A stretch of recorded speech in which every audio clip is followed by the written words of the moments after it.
They told me I was a good husband because I stayed until the end. But staying isn't the same as being present. I learned that too late. I'm 82 years old. 3 weeks ago, I sat in a hospital room and watched my daughter look at her phone while I tried to tell her something important. She wasn't being cruel.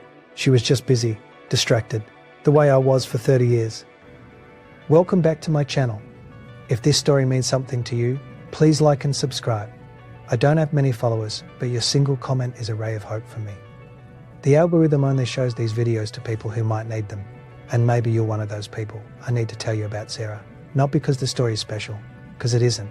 That's the point. I met her in 1968. I was 24. She was a secretary at the accounting firm where I'd just started as a junior analyst. Third floor corner desk, always wore her hair pulled back. We got married in 1970, small wedding, her parents' backyard, 23 people. I remember thinking I had all the time in the world with her. The first 10 years were ordinary. We lived in a one-bedroom apartment in Queens. I took the subway to work every morning at 7. She made coffee in a percolator that gurgled on the stove. We had dinner together most nights. Meatloaf on Tuesdays. Spaghetti on Fridays. On Sundays, we'd drive to her parents' house and sit in their living room for 3 hours. I was always thinking about work, about the next promotion, the next account, the next quarter's numbers. She'd be talking about her day, about something funny her friend Barbara said, about wanting to repaint the bathroom. I'd nod, say no, but I wasn't there. Not really. In 1979, we had our daughter, Emily. Sarah stopped working, stayed home. I got promoted to senior analyst, then manager, then director. The hours got longer. I'd leave at 6:30 in the morning, come home at 8, sometimes 9 at night. Sarah would have dinner waiting. Emily would already be asleep. She asked about you today, Sarah would say. I'll see her tomorrow, I'd say. But tomorrow I'd leave before Emily woke up. The thing about slow disappearance is that it doesn't feel like disappearing. It feels like responsibility. Like providing, like doing what you're supposed to do. Every year I told myself things would calm down. Every year they didn't. In 1985, Sarah's mother died. I took 2 days off work for the funeral. On the third day, I went back to the office. Sarah cried a lot that year. I'd come home and find her on the couch, tissues in her lap, eyes red. Do you want to talk? I'd ask. No, she'd say. You're tired? So I'd go to bed. I thought I was being considerate. Giving her space, Emily grew up. I missed her school plays, her soccer games, her graduation from middle school. I told myself I was building a future for her, a college fund, a stable life. Sarah stopped mentioning the things I missed. She stopped asking me to come to bed at the same time as her. She started watching TV alone, going to bed at 10. I'd come home at 11 and she'd be asleep. In 1994, Emily went to college. At Boston University, suddenly the house was quiet. Sarah, my wife, would make dinner for 2. We'd sit at the table to eat. The silence between us was enormous. How was your day? I'd ask. Fine, she'd say. We'd eat. And after that, I'd go to my office and answer emails. She'd go watch TV. And this routine went on for years. I retired in 2008. I was 64 as at then. I thought retirement would fix things between us.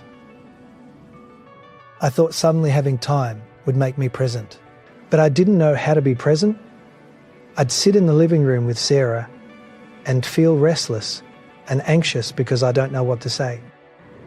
I'd check my phone, read the news, go for long walks alone.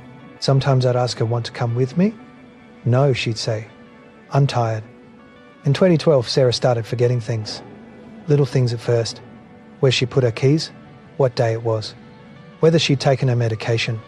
The doctor said it was early Alzheimer's. I didn't believe it. I thought she was just stressed and distracted. But it got worse. By 2015, Sarah couldn't remember what year it was. She'd asked me the same question 5 times in an hour. Did Emily call? Yes, this morning. 10 minutes later, did Emily call? I started getting frustrated. To be sincere, I'm ashamed of that now, especially when I remember them. In 2017, she stopped recognizing Emily. Emily would visit on Sundays. Sarah would smile politely, like she was meeting a stranger. Who's this? Sarah would ask me after Emily had left. "That's our daughter," I'd say. "Oh," she'd say. "She seems nice." All these made Emily cry in the driveway. I stood there, not knowing what to say to comfort her. By 2019, Sarah didn't recognise me most days. I'd walk into the room and she'd look startled. "Who are you?" she'd ask. "I'm your husband," I'd say. "Oh, you?" she'd say. Sarah wasn't scared. She just looked confused. I hired a nurse, someone to help during the day. But at night, it was just me and her. Finally, Sarah died in February 2024. She died of pneumonia. It happened so quickly. One week she was sitting in a chair, looking out the window. The next week she was in the hospital. 3 days later, she was gone. All these periods I held her hand. She didn't know who I was. At the funeral, people told me I was a good husband. I took care of my wife, that I stayed with her when she needed me. But truthfully, I didn't stay. Not in the way that mattered. I was there physically, but I wasn't present, especially not when it counted. Because when I think about all those dinners, all those nights when she wanted to talk and I was too tired, all those Sundays at her parents' house when I was thinking about work, I think about 1985 when her mother died and how I went back to the office after 2 days. I think about how she stopped asking me to come to bed with her, how she stopped telling me about her day, how the silence grew year after year until we were two strangers living in this. I didn't mean for it to happen that way. I thought I was doing the right thing. By working hard, trying to provide and being responsible for my family, but I missed the life that was happening right in front of me. The small moments, the conversations, the ordinary nights that added up make a marriage. Going back a bit, 3 weeks ago I sat in that hospital room with Emily. I tried to tell her I was sorry for missing her childhood, sorry for not being there. She looked at her phone and said, "It's okay, Dad. You did your best." But she wasn't really listening. She was doing what I taught her to do. Stay busy, stay distracted, keep moving. I'm telling you this story because you still have time. I know you're busy. I know you have deadlines and responsibilities and people depending on you. But the people you love are depending on you too, in a different way, in a way that doesn't show up on your calendar or your to-do list. If someone wants to talk to you, stop what you're doing and listen to them. If someone asks you to sit with them, please sit. If someone is hurting, be there to comfort them. Not later, not when things calm down. Just do it now, because things don't calm down. They just end. I had 46 years with Sarah, but I wasn't present for most of them. I was always thinking about the next thing, the next goal, the next milestone. I thought I'd have time later. I didn't.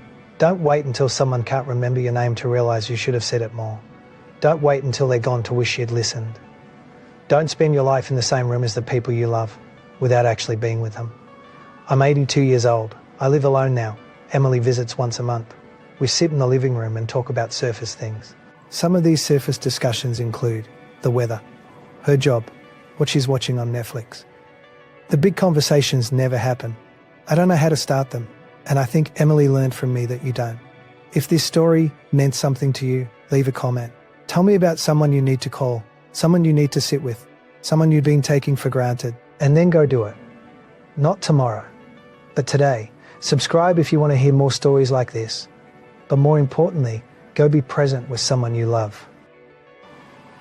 Before it's too late. I know that was heavy. Sometimes these stories sit with us for a while.